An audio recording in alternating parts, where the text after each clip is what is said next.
Hello and welcome to dxnbusiness.com. Today we will see how to download and install the DXN app on your Android mobile. First, we need to go to the Play Store. Now, we need to search the DXN app in the Play Store.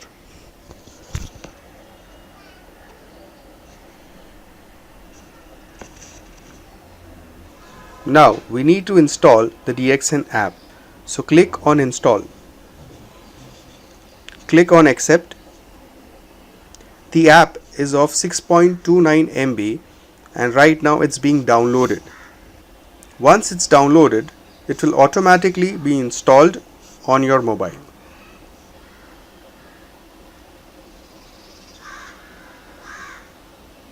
Now the app has been downloaded and installed. Now let's open the app. So there you are. This is how the DXN app looks.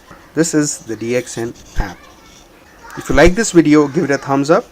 Share it with others who have joined in DXN through you. And please subscribe to my channel. Thanks a lot. Have a great day.